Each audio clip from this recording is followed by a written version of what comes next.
Ever since I got my first ever headset back with the HTC Vive, and while reading Ernest Cline's wonderful book Ready Player One, I've always wondered just how easy it would be to work, live, play and interact in a completely virtual world. Now, back in the day with the HTC Vive, it was rather difficult to do this, mainly because you had to be tethered to a high-end PC, and let's be honest, many of the experiences were simply not there, or not of a good enough quality to spend a significant amount of time in. Over the last few years though, that has completely changed, particularly with the invention of the Meta Quest 2, which has really brought VR into the mainstream with its wireless capabilities.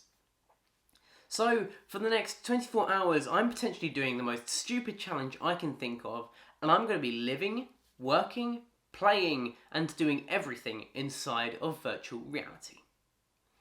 Yes, that is right, I'm doing everything inside of virtual reality. This includes eating, sleeping, drinking, and even going to the toilet.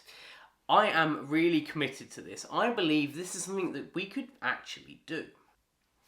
Now, my headset of choice is the Meta Quest 2 for two main reasons. The first being it is completely wireless, I don't have to be tethered to a computer, so I have the freedom of moving around my flat in real time.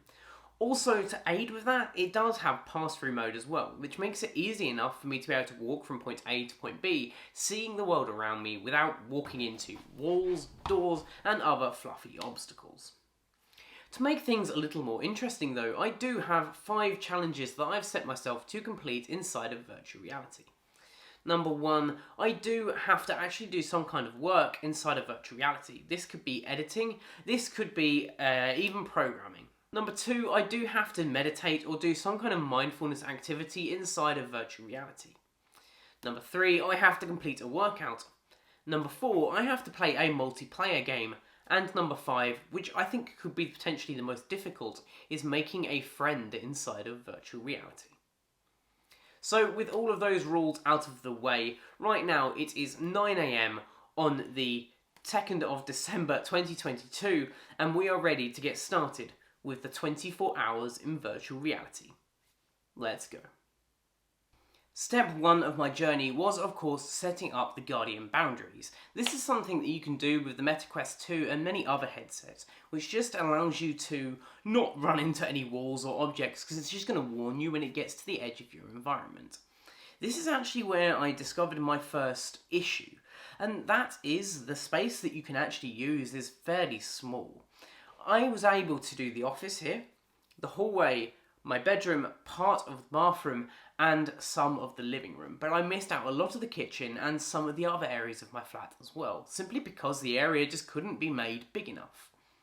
This, I guess, is not too much of a problem. I can, of course, always just set up temporary rooms and boundaries whenever I move into a different room. It would have been nice, though, to be able to move freely between all of these rooms with the headset on, or within that pass-through mode. But once all that was set up, I was ready to really get started with this. It was about 9 o'clock, so it was time to get some work done inside of virtual reality. There are a couple of ways that we can do this. There are apps that were free, apps that were paid, and everything in between. I've chosen to use one of the many free apps which is on the store. We are going to be using Immersed. The main reason I've decided to use this one over something like Meta Workrooms is because Immersed allowed me to create multiple virtual desktops. Right now, I'm running a MacBook M1, which means that I can only actually run 2 monitors at a time. This is just a limitation of the device. However, with virtual desktops, I can have as many as I want. I normally have 3. This makes my workflow a lot easier. Now, I'm going to be honest, setting this up was a little more difficult than I might have liked. I'd set all of this up before this challenge, so I didn't have to take the headset off to do any of the work on the Mac itself. Once you've set up the Immersed software, it's going to ask you to put in a pin online, download the software, and it will get you all set up and ready to go. Once I was in, however, I did find it was a very, very comfortable experience. I'm actually visually impaired myself, and I sometimes find it quite difficult to read my screens in front of me. I tend to have to kind of hunch over them, and it really isn't good for my posture. However, virtual reality allowed me to actually set these screens as big or as small or as close or as far away as I needed them to be for my personal preferences. This actually really did help with being able to work inside of this environment. It was just simply a case of opening up the Immersed app and connecting to my desktop. When I was in here, I was able to complete all of the same work that I normally could because I can still see my physical keyboard in virtual reality, thanks to one of the keyboard tracking features that both Immersed and some other softwares do provide. This allows you to have a virtual overlay of your keyboard mapped to your real keyboard. So as you're typing away, you've also got finger tracking, you can see, and actually it's very, very accurate. I've found myself very rarely mistyping and being able to write code and even edit a video inside of this headset. One thing to note though is it is a little bit slow. This is all happening over Wi-Fi, so don't expect to be able to play a ton of AAA titles or first-person shooters with this, or even do a ton of video editing, because that lag is noticeable enough. Okay, so that's my first challenge complete, and it is now 11 AM. It was 11 AM and I was ready for some coffee. This was going to be my first real world challenge because I'm going to be honest, I didn't really know what to expect here. Moving out into the kitchen was simple enough thanks to being able to double tap the side of my headset and see that pass-through mode. Actually making the coffee was a little more difficult because there is a slight disconnect and depth perception inside of this pass-through mode is not great. I kept my hands well away from this coffee cup while pouring water. Thankfully, I didn't burn myself, I had a coffee and I was ready to come back and start to play some games. When it comes to games in virtual reality, there is a ton of choice. From puzzles to action adventures to even first-person shooters. I chose to play a first-person shooter for now. I wasn't really in the mood to be playing with people right now, I wanted to be playing a single-player experience, and that is where Calibre comes in. It is a great first-person shooter, military style, and a lot of fun. A load of different missions and challenges for you to complete over the course of the campaign. I had a lot of fun here, but I did slowly begin to fatigue, and by the end of the maybe 2 hours I had inside of Calibre, I was about ready to just stop and chill out for a bit. So, it was about 1 PM, but this was actually one of the bigger challenges that I hadn't really thought about. Knowing what the time is inside of virtual reality. You laugh, but actually you lose track of time fairly quickly. The only reason I knew it was around 1 o'clock was because I went to my dashboard and actually checked the time in the bottom corner. It was a very surreal moment to think that I've been in virtual reality 4 hours and it really didn't feel like that long. It was time to make some lunch. I once again went ahead and just went into my pass-through mode to do that. I was getting more and more used to this pass-through mode, particularly with doing everyday tasks by this point, so I was happy. I brought it back into the office, sat down in this exact chair in fact, and loaded up Netflix. There is a ton of different video streaming apps on the Oculus, from Amazon Prime Video to Netflix and even YouTube and everything in between. I decided to use Netflix. I'm watching a show called Emily in Paris right now. If you're a basic white bitch like me, you'll probably like it, and I'll leave a link in the description for it. It's a good enough show. After about an hour and a half of watching these, so about 3 episodes, my eyes were really straining. I was ready to take a break and maybe even have a nap. So I went ahead and downloaded one of the guided meditation apps and started doing that. This was about 2:30, and putting on the headset, doing that guided meditation, I found myself falling asleep incredibly quickly. And I've never fallen asleep this quickly before. So whatever it did, it seemed to work. I woke up at about 4 o'clock with a bit of a start, I'm going to be honest. It took me by surprise that I was still in virtual reality, if that makes sense. It was a bit of a scary feeling waking up and being in this environment that I don't really know and don't really understand. It took me a couple of seconds just to reorient myself and feel a little more calm that I had just woken up inside of virtual reality. It was at this point I was ready to tackle my next challenge though, and that was doing a workout inside of virtual reality. There is a ton of different virtual reality apps for doing a workout, be that boxing, rhythm gaming and so much more. I decided to do Beat Saber because Beat Saber is the name of the game for me. I love this game and it's a great workout as well.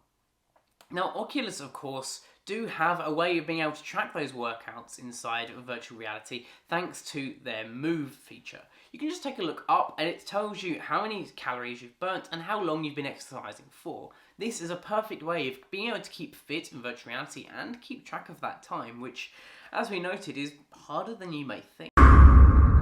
It's now 5 o'clock and I was ready for some dinner.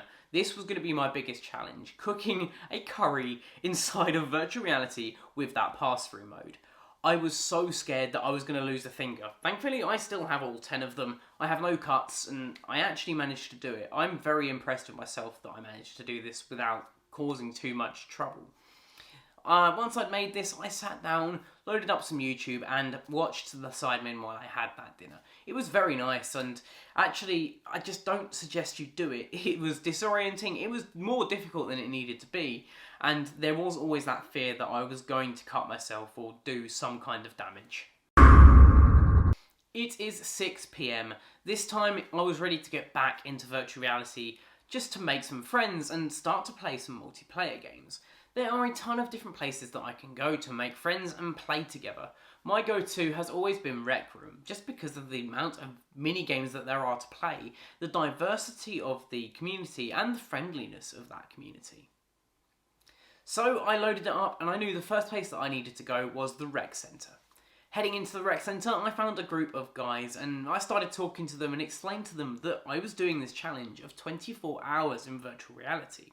After being laughed at for a good 30 seconds at how stupid the idea was, they did invite me to start questing with them, and this was actually really fun. I wasn't expecting to enjoy this experience as much as I did. We had a laugh, we bantered, we shot things, and it was just a good game.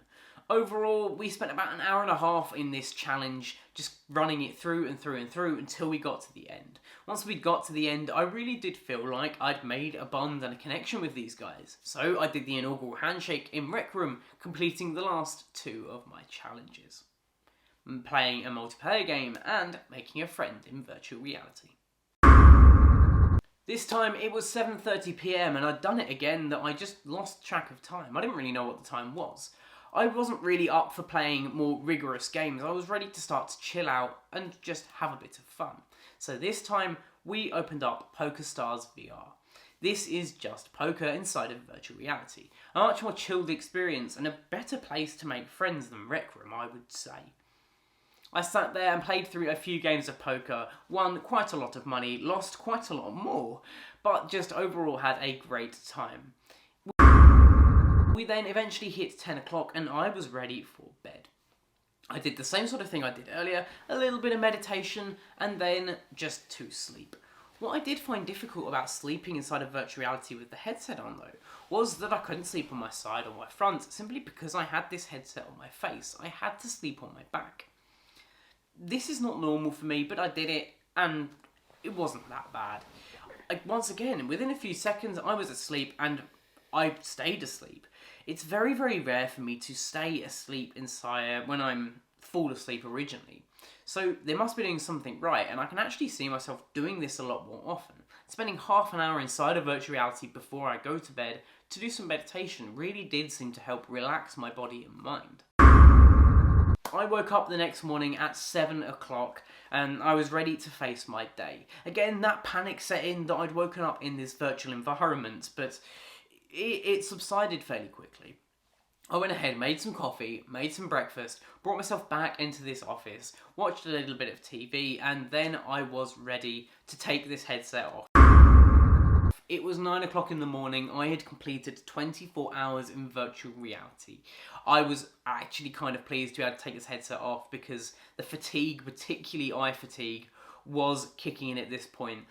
I actually noticed throughout the day as well that the headset would get rather hot, but not to the point that it was uncomfortable on my eyes. Only the front side of it actually got hot, which was quite impressive. There's some really good thermals going on with the Meta Quest 2. So overall, with the last 24 hours, what have I learnt? I think it's actually a lot more viable now than it was a few years ago to live inside of virtual reality, particularly for a 24-hour period. But I still think there's a lot more that can be done to bring this to a full Metaverse style. And I don't really suggest you do this because it's not only bad for your eyes, I also found that I did lose touch with the real world during this challenge. I didn't speak to friends or family or even Zoe. It was a little bit of a weird experience, I must say. But anyway, guys, what did you think of this experience? Would you go ahead and do something like this? Let me know in the comment section down below. And of course, my name's been Robert. This has been Review Clue, and I will catch you in the next one. Adios.